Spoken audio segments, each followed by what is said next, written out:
नमस्कार, आदाब, सत श्री अकाल। वेलकम है आप सभी लोगों का। हेलो एवरीवन, कैसे हो आप सभी। Free online classes and active गुड़िया के चैनल में मैं गुड़िया केसरी एक बार फिर से तहे दिल से आप सभी लोगों का स्वागत करती हूँ, आप सभी लोगों का अभिनंदन करती हूँ।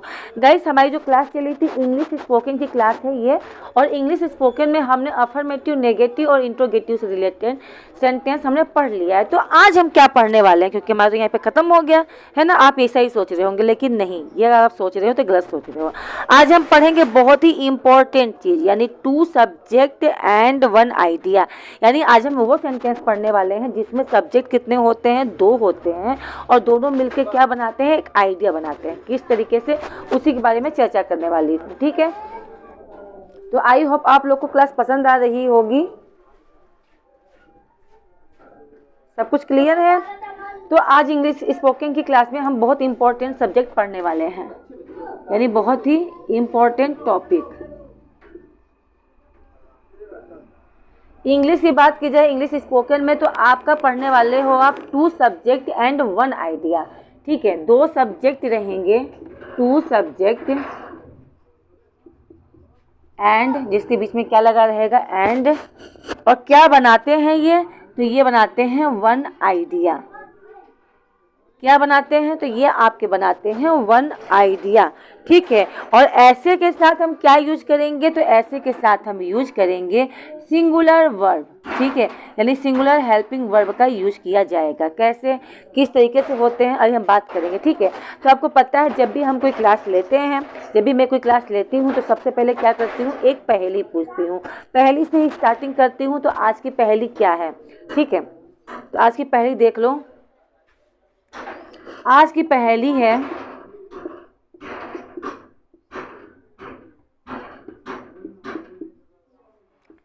जादू के डंडे को देखा। शायद आप लोग को जादू के डंडे को देखा, बिना तेल बिना बाती का। एक ऐसा डंडा है जो बिना तेल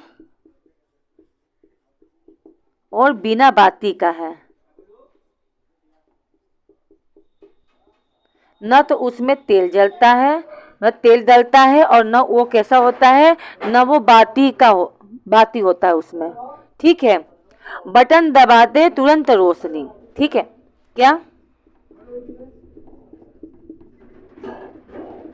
बटन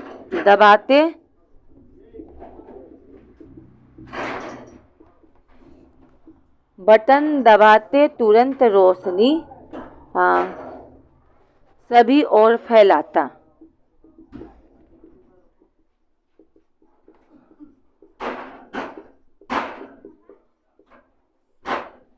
सभी ओर फैलाता, ये पहेली है। क्या चीज है जो जादू के डंडे को देखा आपने, जो बिना तेल बिना बाती का, बटन दबाते ही तुरंत रोशनी चारों ओर फैलाता है, ठीक है।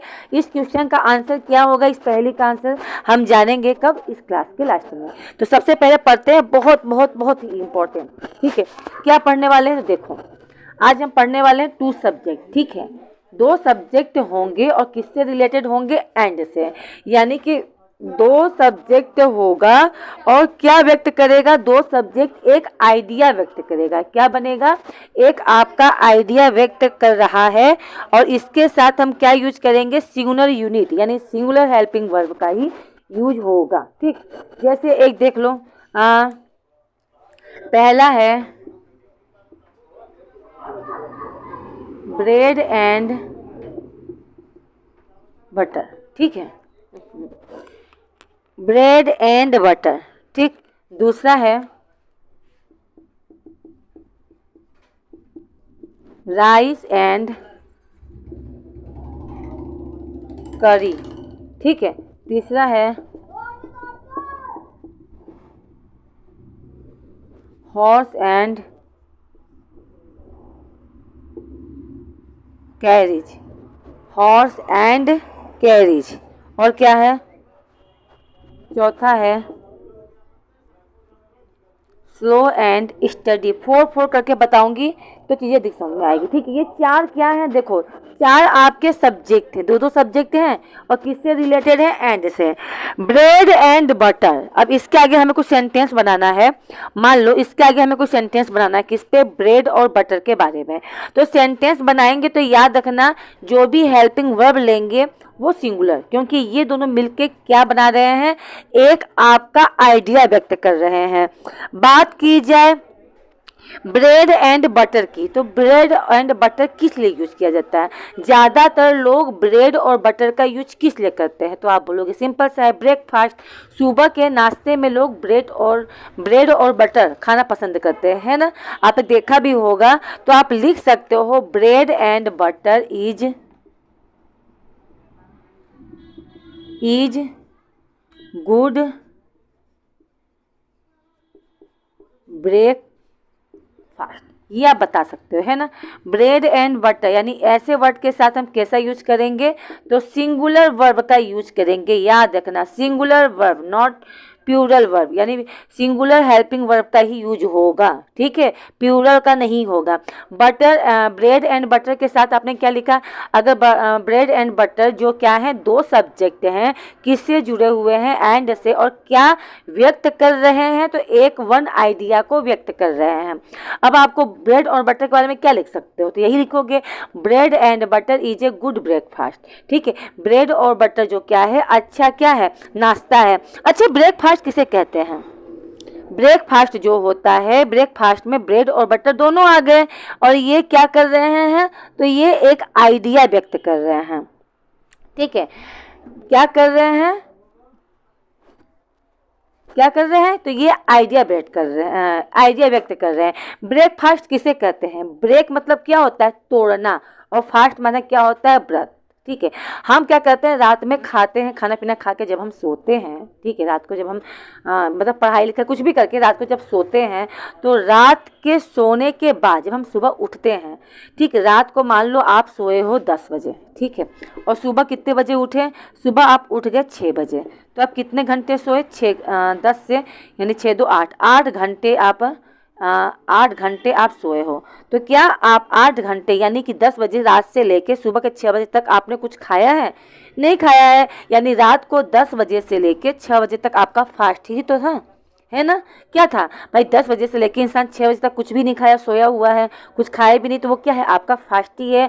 और उस फास्ट को तोड़ने के लिए जो हम खाते हैं उसे कहते हैं ब्रेकफास्ट। आया समझ में।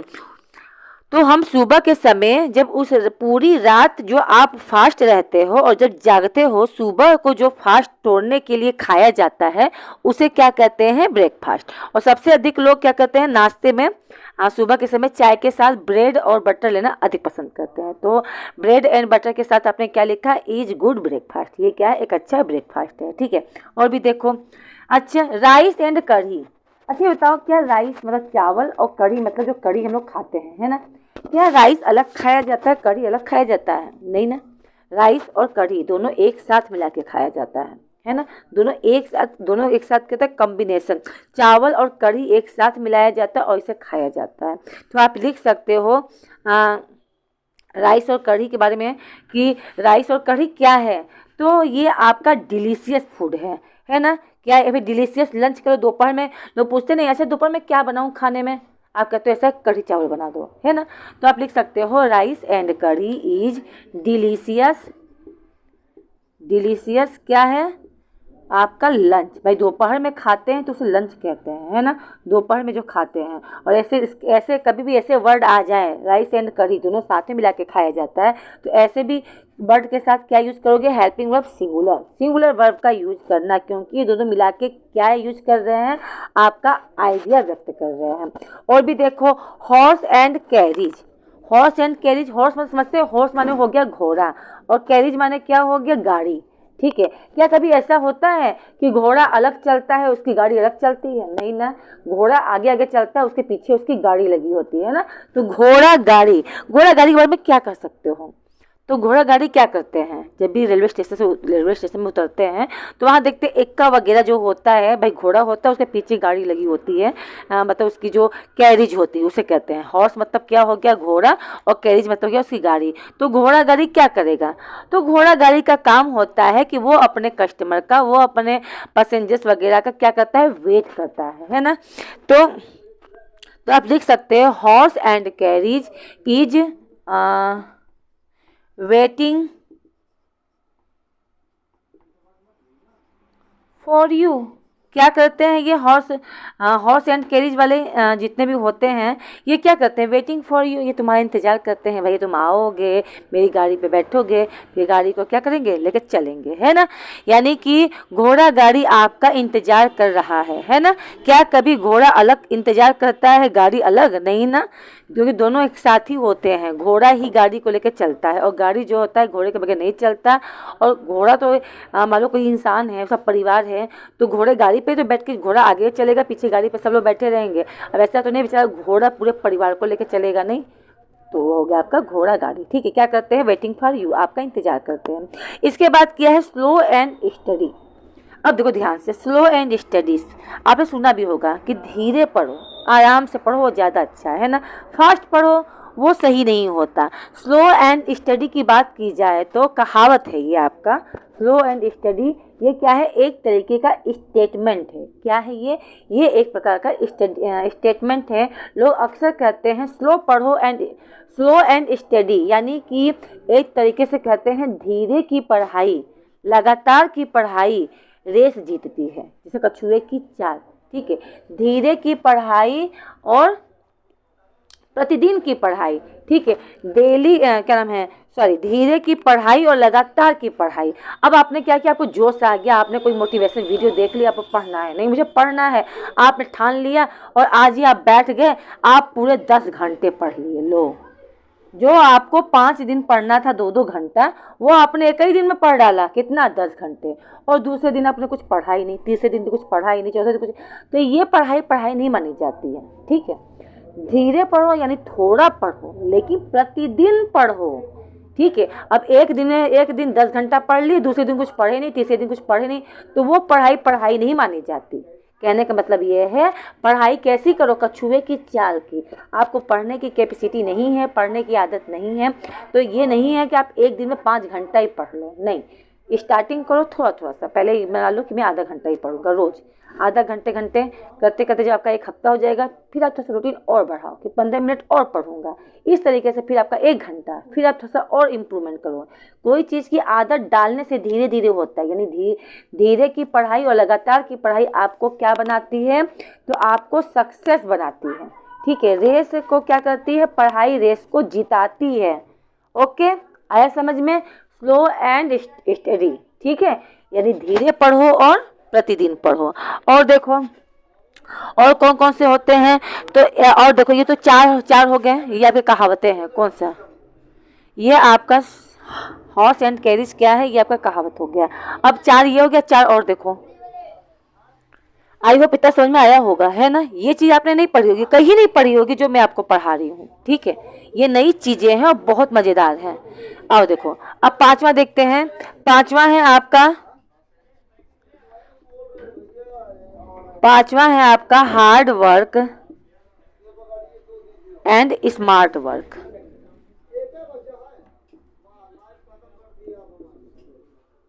ठीक है। Hard work and smart work, ठीक।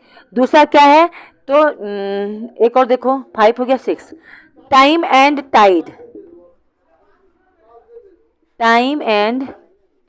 टाइड, और क्या है, तो और भी है, नहीं इतना बहुत है, ज़्यादा मैं दूंगी तो आपको भी कंफ्यूजन हो जाएगा। पहले इतना समझ लो, बाकी तो होता रहेगा। पहला क्या है, hard work and smart work. क्या होता है हार्ड वर्क, कोई इंसान गधे की तरह दिन भर लगा हुआ है, हार्ड वर्क करता जा रहा है, तो ये तो वही है कि इंसान जो मजदूरी वाला काम है वो भी तो हार्ड वर्क करता है। एक मजदूर भी तो आपका हार्ड वर्क ही काम करता है, दिन भर बोझा ढोता है, क्या वो हार्ड वर्क नहीं है, वो भी बहुत बड़ा हार्ड वर्क है। लेकिन क्या स्मार्ट वर्क, यानी कि ज़्यादा दिमाग लगाया और उस हार्ड वर्क को कहाँ पे, यानी कहने का मतलब ये है कि क्या कहते हैं, हार्ड वर्क और स्मार्ट वर्क के बारे में जान लो। ये जो जो इंसान हार्ड वर्क करता है और साथ में क्या करता है, स्मार्ट वर्क, ये क्या करता है आपको इज की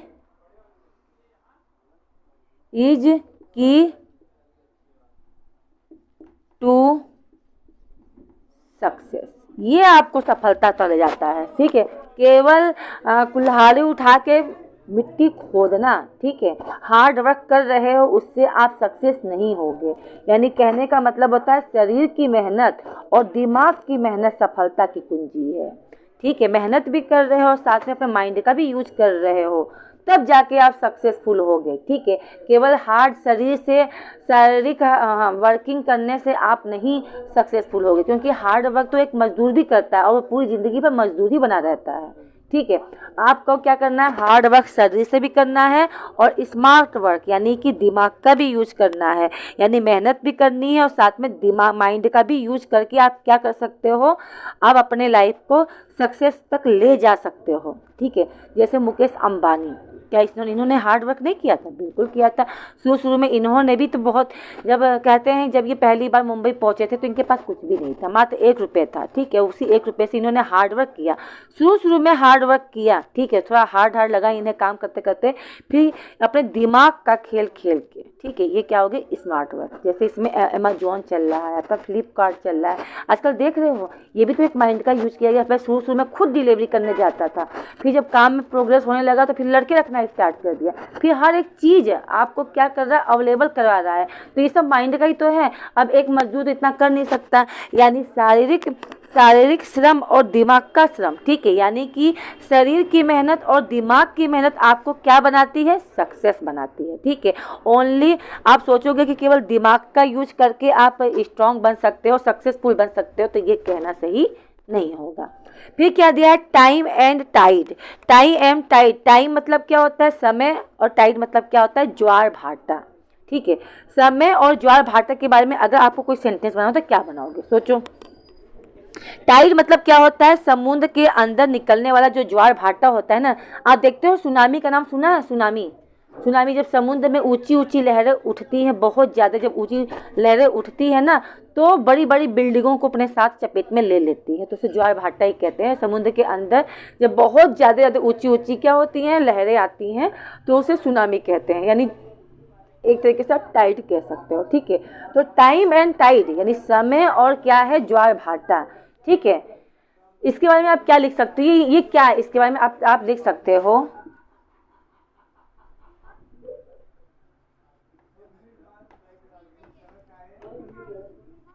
वेट्स फॉर नन। नन मतलब होता है एक तरीके से किसी का भी इंतजार न करना। ठीक है, ये क्या है, तो ये आपके ईडियम्स हैं। ईडियम्स मतलब क्या होते हैं, कहावत है। ये कहावत है कि time and tide waits for none. अब मतलब क्या है, मतलब ये है कि समय और ज्वार भाटा कभी भी किसी का इंतजार नहीं करता। भाई सही बात है, समय और ज्वार भाटा कभी भी किसी का इंतजार नहीं करता है। समय बदलना होगा, कब बदल जाएगा आपको पता ही नहीं चलेगा। और समुद्र में जब ज्वार भाटा आना रहेगा ना, समुद्र में जब सुनामी आने वाला रहेगा, तो वो आपको बता के नहीं आएगा। ठीक है, यानी कि समय और ज्वार भाटा कभी किसी का इंतजार नहीं करता, यानी वेट फॉर नन, किसी का भी क्या नहीं करता, इंतजार नहीं करता, किसी का भी इंतजार नहीं करता। कौन, समय और आपका टाइड, समय और आपका ज्वार भाटा। क्लियर हो गया। तो ये दो ऐसे सब्जेक्ट हैं, जब ये दोनों मिलते हैं तो ऐसे लगते हैं कि ये सिंगुलर नहीं प्लूरल है ना। अब देखने में कोई देखेगा टाइम एंड टाइड, अरे दो सब्जेक्ट हैं, कोई देखेगा ये सब्जेक्ट नंबर 1 है, सब्जेक्ट नंबर 2 है, इसके साथ लगने वाला हेल्पिंग वर्ब कैसा होगा, प्लूरल होगा, तो गलत है। ठीक है, ये दोनों मिला के क्या बनेंगे, आपके वन आइडिया को व्यक्त करेंगे, इसीलिए इसके साथ लगने वाला हेल्पिंग वर्ब कैसा होगा, सिंगुलर होगा। आया समझ में। यहाँ एस का यूज किया गया है वेट्स। ठीक है, अफर्मेटिव सेंटेंस है इसलिए। अच्छा जी, अब चलते हैं हम कहाँ, तो अब हम चलेंगे अपने उसके क्या कहते हैं, पहेली की तरफ। पहेली क्या थी, तो पहेली थी, जादू के डंडे को देखा बिना तेल बिना बाती का, बटन दबाते रोशनी चारों ओर फैलाता। क्या है ये, तो इसका आंसर है टॉर्च। टॉर्च तो देखे ही होगे। पहेली का आंसर देखो, जो पहेली है, पहेली का आंसर है टॉर्च। क्या है? टॉर्च, है ना। जो देखने में कैसा होता है, डंडे की तरह होता है ना, उसके अंदर दिया होता है ना, उसके अंदर बाती होती है ना, उसके अंदर तेल होता है। ठीक है, कि बटन दबाते ही क्या करता है, चारों तरफ मतलब जहाँ तक उसकी रोशनी जाती है, जहाँ आप दिखाओगे वहाँ पे क्या दिखाती है, आपको रोशनी फैलाता है। ठीक है, तो ये है आपके क्वेश्चन का आंसर। आई होप आज की क्लास आप लोग को बहुत पसंद आई होगी, क्योंकि आज आपने स्पोकन में बहुत इम्पोर्टेंट चीज़ सीखा है। ठीक है, तो मिलते हैं नेक्स्ट क्लास में नए सब्जेक्ट के साथ, नए फैक्ट के साथ। ठीक है, तो इंग्लिश स्पोकन में आप लोग का सभी बहुत बहुत धन्यवाद आप लोग को क्लास देखने के लिए। अब हम मिलेंगे नेक्स्ट क्लास में और नई नई चीज़ सीखेंगे और फैक्ट सीखेंगे। ठीक है, तब तक के लिए okay, bye bye, see you, take care to all of you guys, bye bye.